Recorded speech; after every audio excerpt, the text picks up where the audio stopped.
बिस्मिल्लाहिर्रहमानिर्रहीम। Welcome back to my YouTube channel. एक नई वीडियो के साथ मैं आपको अपने चैनल पे खुशामदीद कहता हूँ। अगर आप मेरे चैनल पे नहीं तो आपसे रिक्वेस्ट है कि काइंडली आप मेरे चैनल को सब्सक्राइब कर लें और साथ साथ में बेल आइकन को प्रेस करना मत भूलिएगा ताकि आने वाली हर नई वीडियो का नोटिफिकेशन आपको टाइम से मिल सके। तो चलिए स्टार्ट करते हैं वीडियो। आज की वीडियो में मैं डिस्कस करूंगा कैमबॉस की जो जॉब है, जो रोल और रिस्पॉन्सिबिलिटीज है उसके बारे में। तो मुझे किसी ने इंस्टाग्राम पे डीएम किया और मुझे पूछा था कि यार कैमबॉस की जो जॉब है, कैमबॉस कैंप मैनेजर या कैंप सुपरवाइजर, इसकी रिस्पॉन्सिबिलिटीज क्या होती हैं, सैलरी पैकेज क्या होता है, इसके लिए क्या आपको एक्सपीरियंस चाहिए होता है या नहीं चाहिए होता है। तो सबसे पहले हम लोग रोल और रिस्पॉन्सिबिलिटी की जानिब चलते हैं। जैसे मैं आपको पहले बताया कि कैमबॉस को आप कैमबॉस भी बोल सकते हैं, कैंप मैनेजर भी बोल सकते हैं या कैंप सुपरवाइजर भी बोल सकते हैं। तो दूसरी चीज, अगर हम लोग रोल रिस्पॉन्सिबिलिटीज की बात करें तो इसमें बहुत सारी चीजें आ जाती हैं। आपको कैंप में अगर आप एज अ कैंप बॉस काम करते हैं तो आपकी रिस्पॉन्सिबिलिटी में वो बिल्डिंग है वो आती है, जिसमें मेंटेनेंस के जो इश्यूज हैं, आपने बिल्डिंग को मेंटेन रखना है, आपने बिल्डिंग को क्लीन रखना है। आपके अंडर में क्लीनिंग और सिक्योरिटी स्टाफ होता है जिससे आपने बिल्डिंग को मेंटेन करना है। इवन के टेक्निकल स्टाफ भी होता है। अगर कोई टेक्निकल इश्यू है कैंप में,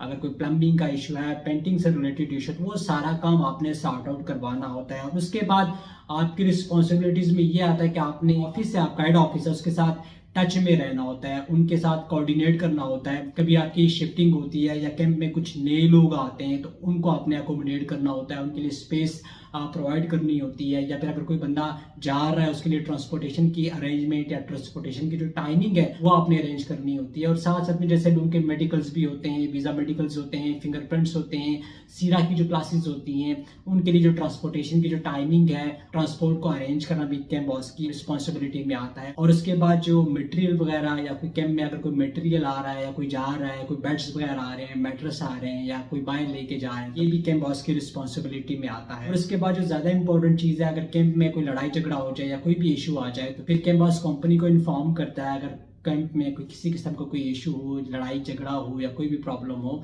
तो ये भी कैंप बॉस की जो रिस्पॉन्सिबिलिटीज में आता है। उसके बाद अगर हम लोग सैलरी की बात करें तो सैलरी वेरी करती है कंपनी टू कंपनी। कुछ कंपनीज आपको 2000 पे करती हैं, कुछ 3000 पे करती हैं, कुछ 3500, कुछ 4000, कुछ 4500, कुछ 5000, इवन के कुछ 6000। ये डिपेंड करता है कि आप कौन सी कंपनी में काम करते हैं। बट मिनिमम जो आपकी सैलरी होती है वो 2000 से 2500 से स्टार्ट होती है, फिर 5 से 6000 तक की जाती है। और इसके बाद अगर हम लोग एक्सपीरियंस की बात करें, मोस्टली कंपनीज जो अच्छी कंपनीज होती हैं आपसे एक्सपीरियंस मांगती हैं।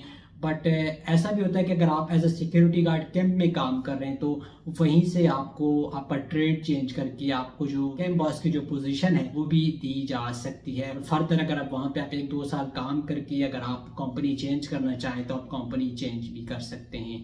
तो ये थी आज की छोटी सी वीडियो। मिलते हैं इंशाल्लाह नेक्स्ट किसी इंफॉर्मेटिव वीडियो में। तब तक के लिए अपना बहुत सारा ख्याल रखिएगा, मुझे अपने दुआ में याद रखिएगा।